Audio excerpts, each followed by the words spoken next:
आत्मा अब चल कर ले मिलन। परमानंद का अनुभव कर, ओ परमानंद का अनुभव कर, तू धन्य बना जीवन। ज्योति बिंदु परमात्मा से है मेरी आत्मा, अब चल कर ले मिलन। अब चल कर ले मिलन, अब चल कर ले मिलन।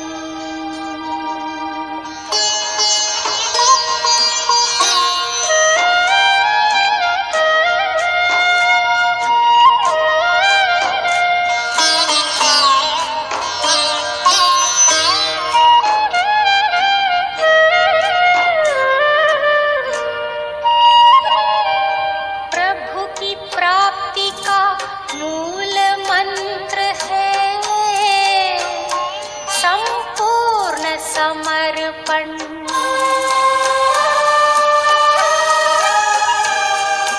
है आत्मा चल प्रभु को सौंप दे तू सारा जीवन। ओ देख प्रभु तेरे निकट विराजे, ओ देख प्रभु तेरे निकट विराजे, कर ले अभिवादन। ज्योति बिंदु परमात्मा से है मेरी आत्मा, अब चल कर ले मिलन। अब चल कर ले मिलन, अब चल कर ले मिलन।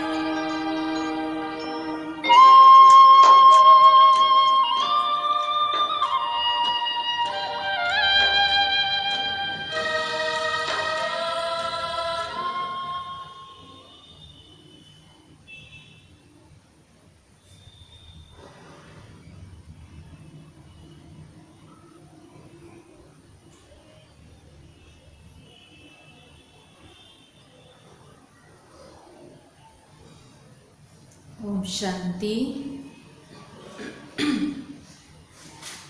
आज बाबा की 29 तारीख के मधुर महावाक्य। बाबा कहते, मीठे बच्चे, तुम्हारी पढ़ाई का सारा मदार है योग पर। योग से ही आत्मा पवित्र बनती है, विकर्म विनाश होते हैं।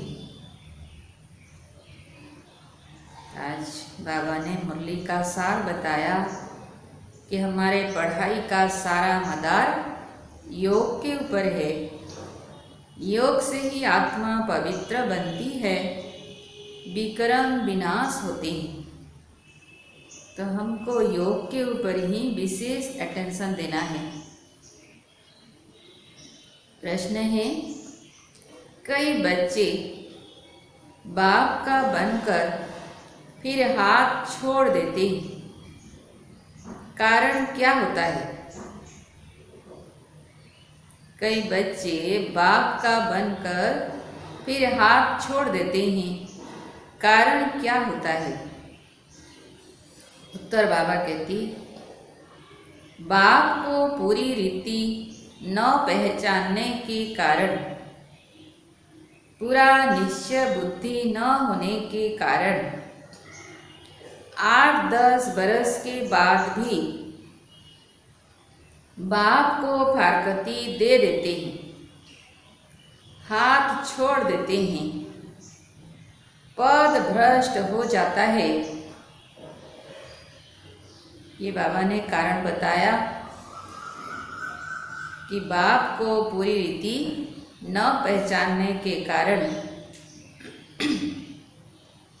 पूरा निश्चय बुद्धि न होने के कारण 8-10 बरस के बाद भी बाप को फारकती दे देते हैं,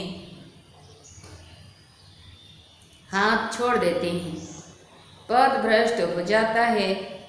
दूसरा पॉइंट, क्रिमिनल आई होने से माया की ग्रहचारी बैठ जाती है, अवस्था नीचे ऊपर होती रहती है,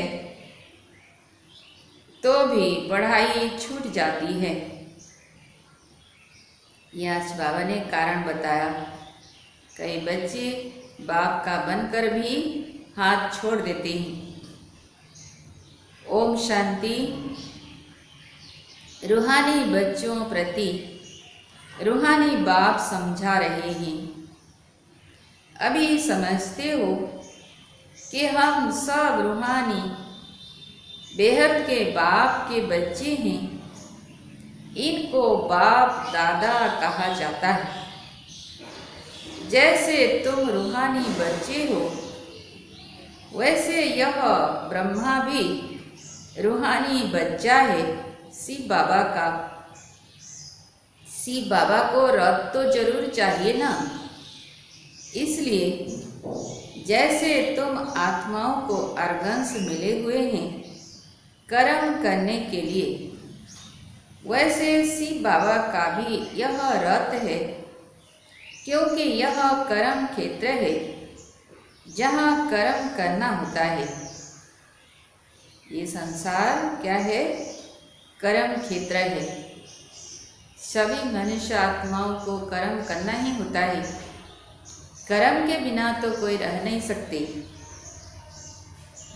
वह है घर जहाँ आत्माएं रहती हैं। आत्मा ने जाना है हमारा घर शांति धाम है। वहाँ यह खेल नहीं होता, बत्तियाँ आदि कुछ नहीं होती, सिर्फ आत्माएं रहती हैं। यहाँ आती हैं पाठ बजाने।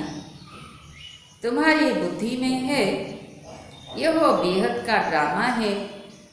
जो एक्टर्स हैं उनकी एक्ट शुरू से लेकर अंत तक तुम बच्चे नंबरवार पुरुषार्थ अनुसार जानते हो। यहाँ कोई साधु संत आदि नहीं समझाते हैं। यहाँ हम बच्चे बेहद के बाप पास बैठे हैं। अब हमको वापिस जाना है। पवित्र तो जरूर बनना है आत्मा को,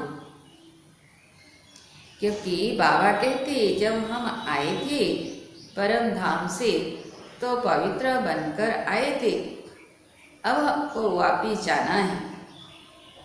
तो इसलिए बाबा कहते पवित्र तो जरूर बनना है। ऐसे नहीं कि शरीर भी यहाँ पवित्र बनना है, नहीं, आत्मा पवित्र बनती है। आत्मा को पवित्र बनाना है, शरीर को नहीं। आत्मा जब पवित्र बन जाएगी तो शरीर भी पवित्र मिलेगा। बाबा कहते शरीर तो पवित्र तब बने जब 5 तत्व भी सत्व प्रधान हो। बाबा कहते जब 5 तत्व भी सत्व प्रधान होगा तभी हमारे शरीर भी पवित्र शरीर मिलेगा। अब तुम्हारी आत्मा पुरुषार्थ कर पावन बन रही है। वहाँ आत्मा और शरीर दोनों पवित्र होते हैं, यहाँ नहीं हो सकती। आत्मा पवित्र बन जाती है तो फिर पुराना शरीर छोड़ती है, फिर नए तत्वों से नए शरीर बनते हैं। तुम जानते हो हमारी आत्मा बेहद के बाप को याद करती है, वह नहीं करती। ये तो हम खुद जानते हैं कि हमारी आत्मा बेहद के बाप को याद करती है, वह नहीं करती। यह तो हर एक को अपने से पूछना है। पढ़ाई का सारा मदार है योग पर। पढ़ाई तो सहज है, समझ गए हैं कि चक्र कैसे फिरता है। मुख्य है ही याद की यात्रा। यह अंदर गुप्त है, देखने में थोड़ी ही आता है। बाबा नहीं कह सकते कि यह बहुत याद करते हैं, वह कौन। हाँ, ज्ञान के लिए बता सकेंगे, क्योंकि ज्ञान तो प्रत्यक्ष है, बाकी याद तो बहुत सूक्ष्म है, अंदर की बात है। तो बाबा कहते ज्ञान के लिए बता सकेंगे कि यह ज्ञान में बहुत तीखा है। याद का तो कुछ देखने में नहीं आता है, ज्ञान मुख से बोला जाता है। याद तो है अजपा जप। याद अक्षर भक्ति मार्ग का है, जाप अक्षर भक्ति मार्ग का है। जाप माना कोई का नाम जपना। यहाँ तो आत्मा को अपने बाप को याद करना है। तुम जानते हो, हम बाप को याद करते करते पवित्र बनते बनते मुक्ति धाम शांति धाम में जाकर पहुँचेंगे। ऐसे नहीं कि ड्रामा से मुक्त हो जाएंगे, ऐसा तो हो नहीं सकता। सृष्टि ड्रामा से किसी को मुक्ति नहीं मिल सकता। सभी आत्माएं ड्रामा के बंधन में बंधे हुए हैं, सभी आत्माओं का पाठ है।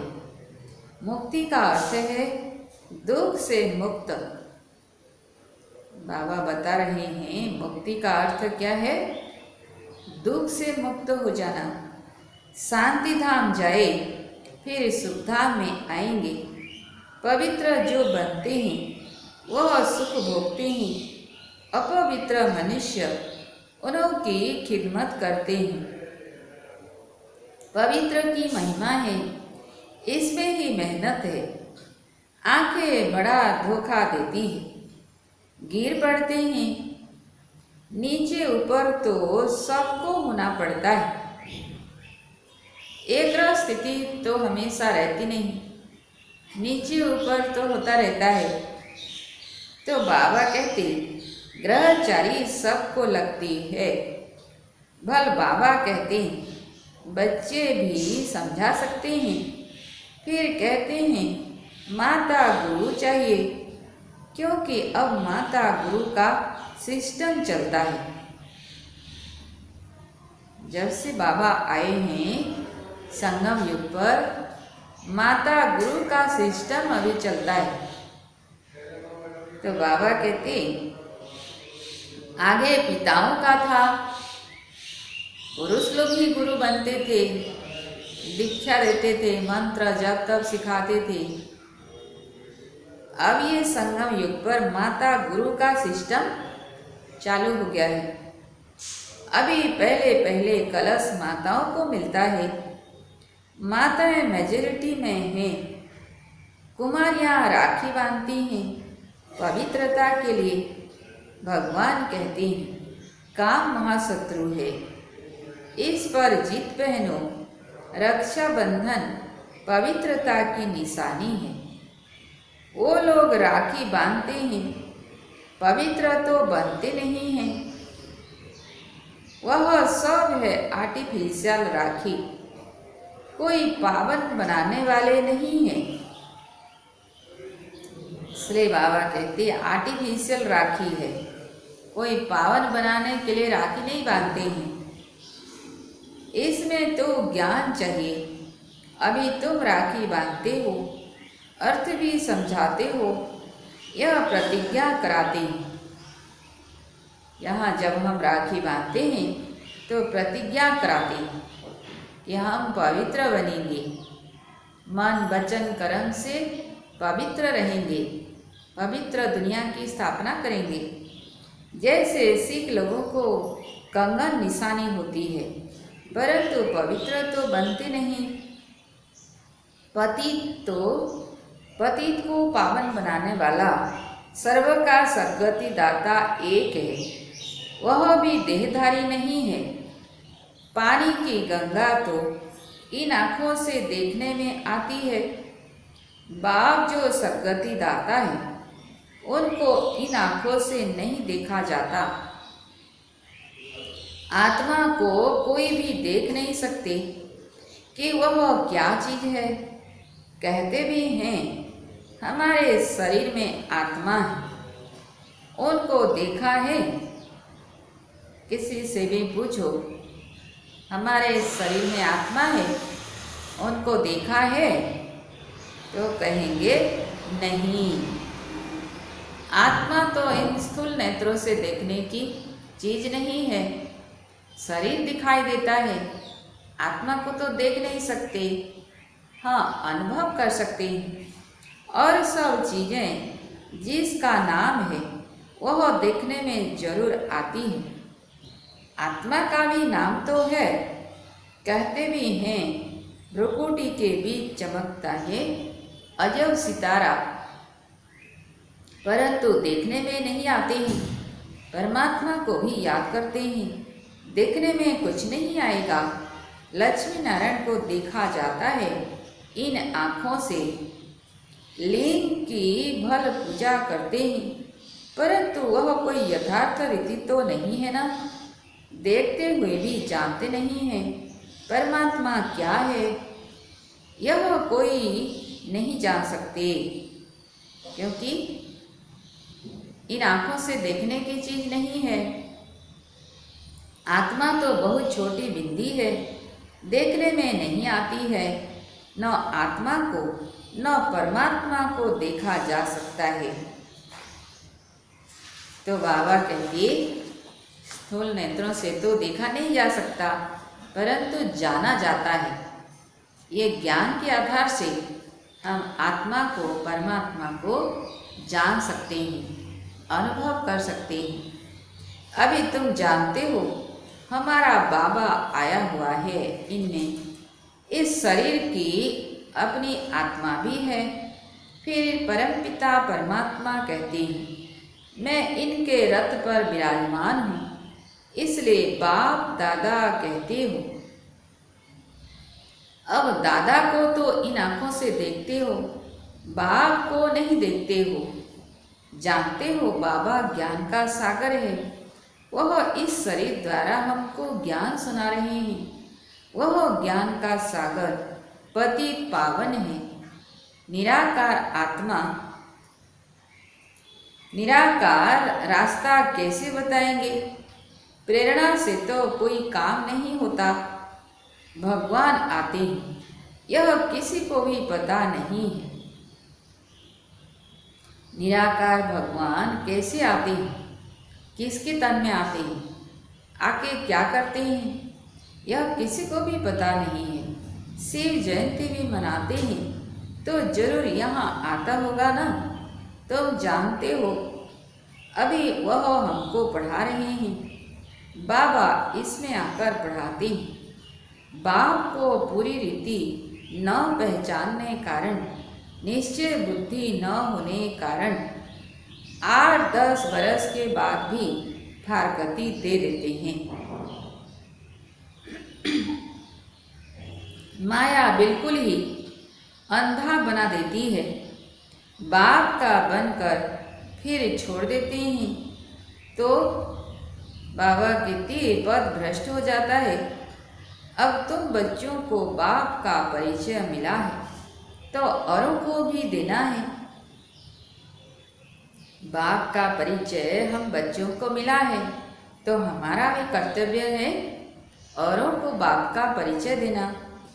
ऋषि मुनि आदि सब नेति नेति करते गए, आगे तुम भी जानते नहीं थे। अभी तुम कहेंगे हाँ हम जानते हैं, रचयिता और रचना को हम जानते हैं, तो आस्तिक हो गए। सृष्टि का चक्र कैसे फिरता है यह भी तुम जानते हो। सारी दुनिया और तुम खुद इस पढ़ाई के पहले नास्तिक थे, अब बाप ने समझाया है तो तुम कहते हो हमको परमपिता परमात्मा बाप ने समझाया है, आस्तिक बनाया है।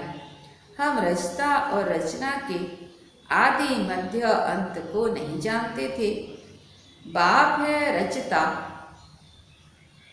बाप ही संगम पर आकर नई दुनिया की स्थापना भी करते हैं और पुरानी दुनिया का विनाश भी करते हैं। पुरानी दुनिया के विनाश के लिए यह महाभारत लड़ाई है, जिसके लिए समझते हैं उस समय कृष्ण था। महाभारत लड़ाई के समय कृष्ण था, क्योंकि कह दिया कृष्ण को गीता का भगवान। अभी तुम समझते हो निराकार बाप था, है ना। अभी हमको समझ में आ गया है कि निराकार बाप था, श्री कृष्ण नहीं। उनको देखा नहीं जाता है। कृष्ण का तो चित्र है, देखा जाता है। शिव को देख नहीं सकते। कृष्ण तो है सतयुग का प्रिंस, वही फीचर्स फिर हो न सके। कृष्ण भी कब कैसे आया यह भी कोई नहीं जानते। कृष्ण को कंस की जेल में दिखाते हैं, है ना। कृष्ण का जन्म कंस की जेल में दिखाते हैं। कंस सतयुग में था क्या? बाबा पूछ रहे हैं, कंस सतयुग में था क्या? यह हो कैसे सकता? सतयुग में तो सुख शांति समृद्धि सब कुछ था, और कृष्ण कंस तो असुर था, अत्याचारी था, तो सतयुग में कैसे हो सकता है? कंस असुर को कहा जाता है। इस समय सारी आसुरी संप्रदाय है ना, एक दो को मारते काटते रहते हैं। दैवी दुनिया थी, यह भूल गए हैं।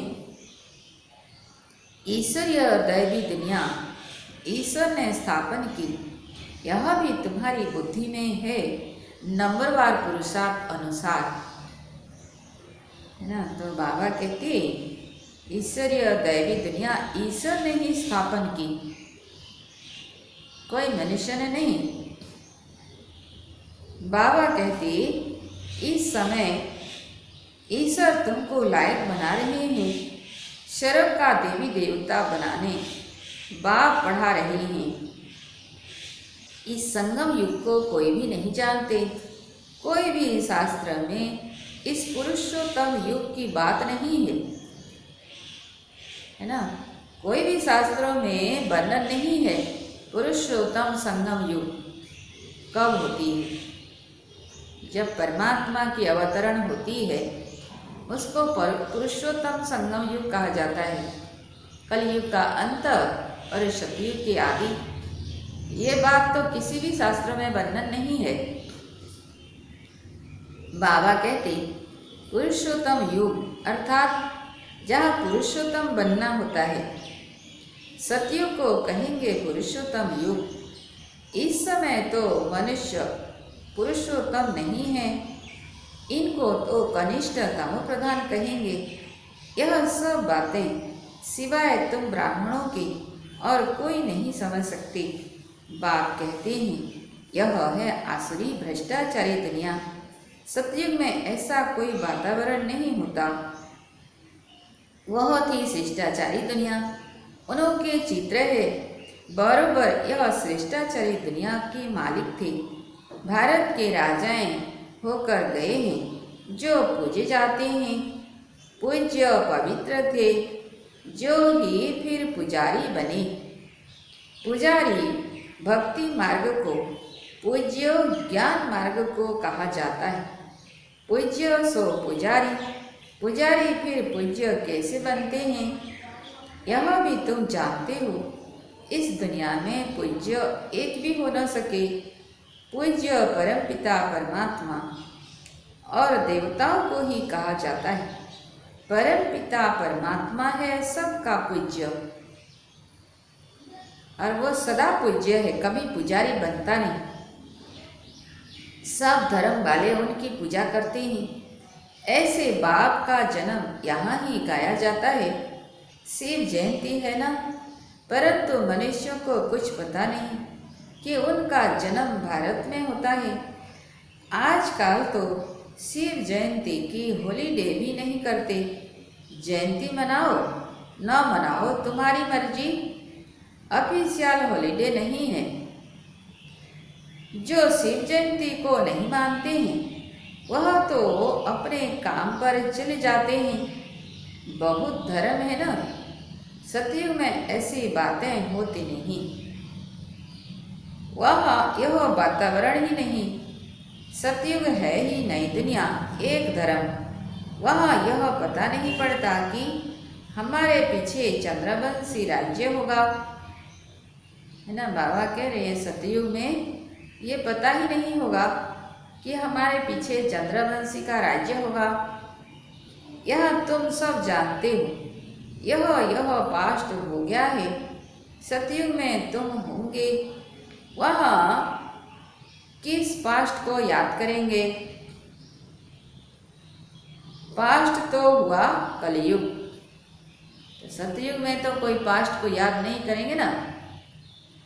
उनके हिस्ट्री ज्योग्राफी सुनने से क्या फायदा।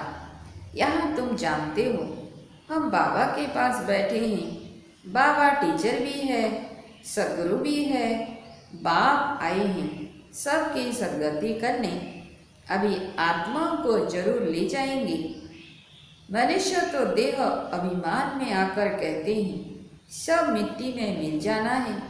यह नहीं समझते आत्माएं तो चली जाएंगी, बाकी यह शरीर मिट्टी के बने हुए हैं।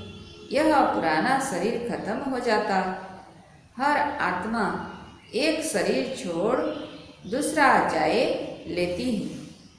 यह इस दुनिया में हमारा अंतिम जन्म है। सब पतित हैं, सदैव पावन तो कोई रह नहीं सकते। सतो प्रधान सतो रजो तमो होते ही हैं। वो लोग तो कह देते सब ईश्वर के ही रूप हैं। ईश्वर ने अपने अनेक रूप बनाए हैं खेल पाल करने के लिए।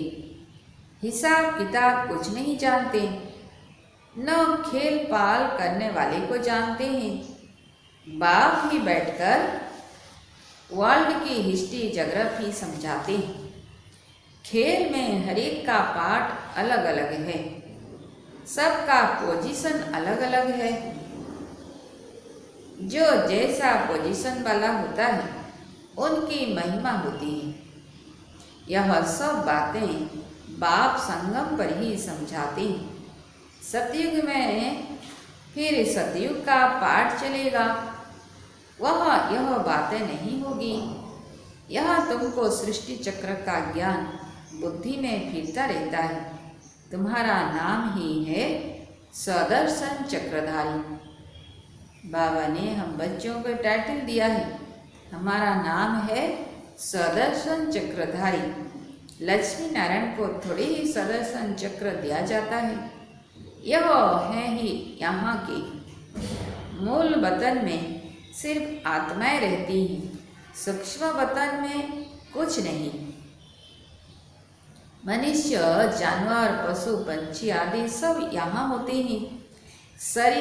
सतयुग में मोर आदि दिखाते हैं। ऐसे नहीं कि वहाँ मोर के पंख निकाल पहनते हैं। मोर को थोड़े ही दुख देंगे। बाबा कहते सतयुग में ऐसे नहीं कि मोर का पंख निकालते हैं पहनने के लिए, ये भी तो दुख देना हो गया ना। ऐसे भी नहीं मोर का गिरा हुआ पंख ताज में लगाएंगे, नहीं। ताज में भी झूठी निशानी दे दी। कृष्ण के ताज में मोर का पंख, ये भी बाबा कहते झूठी निशानी दे दी है।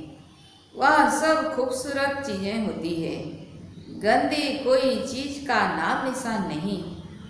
ऐसे कोई चीज़ नहीं होती जिसको देखकर घृणा आए।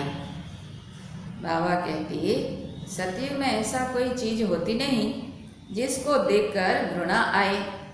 यह तो घृणा आती है ना, वहाँ जानवरों को भी दुख नहीं होता है।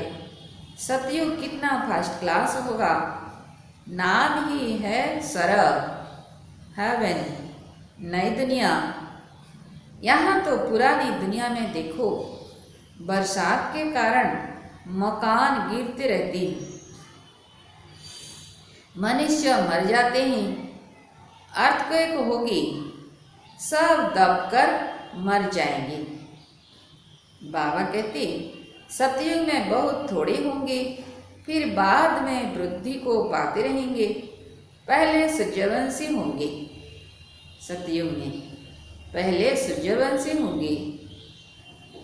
जब दुनिया 25% पुरानी होगी तो पीछे चंद्रवंशी होंगे। सतयुग 1250 वर्ष है, वह है 100% नई दुनिया। सतयुग को कहा जाता है 100% नई दुनिया, जहाँ देवी देवता राज्य करते हैं। तुम्हारे में भी बहुत इन बातों को भूल जाते हैं। राजधानी तो स्थापना होनी ही है, हाथ फेर नहीं होना है। बाबा कहती राजधानी तो स्थापना होनी ही है ना, तो इसमें हाथ फेर नहीं होना है, पुरुषार्थ की बात है। बाप सभी बच्चों से एक समान तदबीर अर्थात पुरुषार्थ कराते हैं। तुम अपने लिए विश्व पर सड़क की बादशाही स्थापन करते हो। अपने को देखना है, हम क्या बनेंगे, दूसरों को नहीं देखना। दूसरे क्या बनते नहीं बनते, पुरुषार्थ करते हैं व नहीं करते। अपने को देखना है कि हम क्या बनेंगे, हम कैसे पुरुषार्थ कर रहे हैं और क्या पद पाएंगे। अच्छा, मीठे मीठे सिक्के लगे बच्चों प्रति माँ पिता बाप दादा का याद प्यार और गुड मॉर्निंग। रूहानी बाप की रूहानी बच्चों को नमस्ते। हम रूहानी बच्चों की रूहानी बाप दादा को याद प्यार गुड मॉर्निंग और नमस्ते। शुक्रिया बाबा, शुक्रिया। ओम शांति। धारणा के लिए मुख्य सार। पहला पॉइंट, इस पुरुषोत्तम युग में स्वर्ग के देवी देवता बनने की पढ़ाई पढ़कर स्वयं को लायक बनाना है। बाबा कहते ये पुरुषोत्तम युग है। पुरुषोत्तम युग में स्वयं को स्वर्ग के देवी देवता बनने की पढ़ाई पढ़कर स्वयं को लायक बनाना है। पुरुषार्थ में हाथ फेर अर्थात दिल शिकस्त नहीं होना है। दूसरा पॉइंट, इस बेहद के खेल में हर एक्टर का पार्ट और पोजीशन अलग अलग है। जैसे जिसकी पोजीशन वैसा उसे मान मिलता है। यह सब राज समझ वर्ल्ड की हिस्ट्री ज्योग्राफी का स्मरण कर सदर्शन चक्रधारी बनना है। वरदान है, श्रीमत से मनमत व जनमत की मिलावट को समाप्त करने वाले सच्चे स्वकल्याणी भव। श्रीमत से मनमत और जनमत की मिलावट को समाप्त करने वाले सच्चे स्वकल्याणी भव। विस्तार में बाप ने बच्चों को सभी खजाने स्वकल्याण और विश्व कल्याण के प्रति दिए हैं, है ना। बाबा कहती है बाबा के पास जो भी खजाने हैं सर्व खजाना हम बच्चों को दे दिया है। किस लिए? स्व कल्याण और विश्व कल्याण के प्रति दिए हैं। लेकिन उन्हें व्यर्थ तरफ लगाना, अकल्याण के कार्य में लगाना, श्रीमत में मनमत और जनमत की मिलावट करना, यह अमानत में खयानत है। अब इस खयानत और मिलावट को समाप्त कर रूहानियत और रहम को धारण करो। बाबा कहती क्या करना? इस खयानत और मिलावट को समाप्त कर रूहानियत और रहम को धारण करो। अपने ऊपर और सर्व के ऊपर रहम कर स्व कल्याणी बनो। स्व को देखो, बाप को देखो, औरों को नहीं देखो। नहीं, बाबा ने वरदान दिया कि अपने आप को देखो, स्व को देखो, बाप को देखो, औरों को नहीं देखो, तभी हम स्व कल्याणी बनेंगे।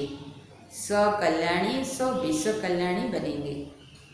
स्लोगन है, सदा हर्षित वही रह सकते हैं जो कहीं भी आकर्षित नहीं होते हैं।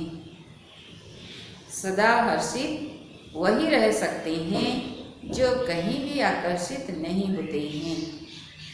ओम शांति।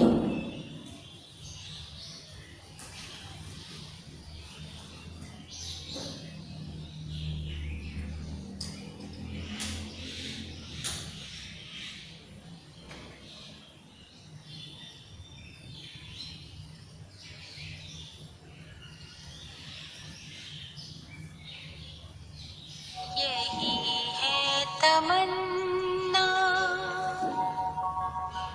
बने बाबा तुम सा,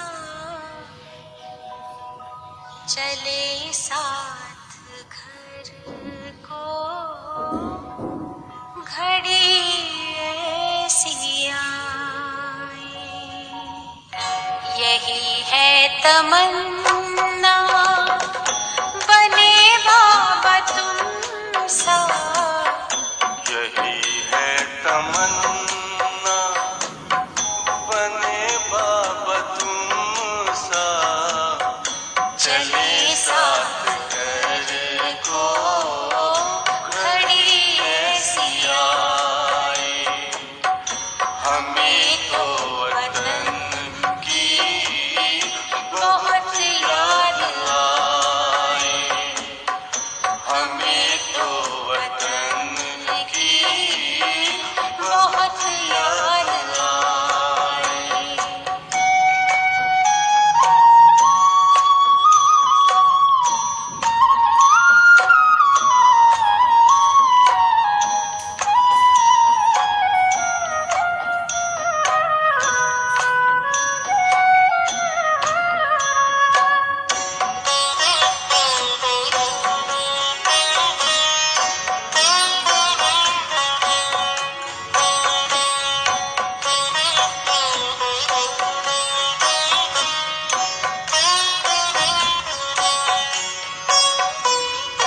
किस काम की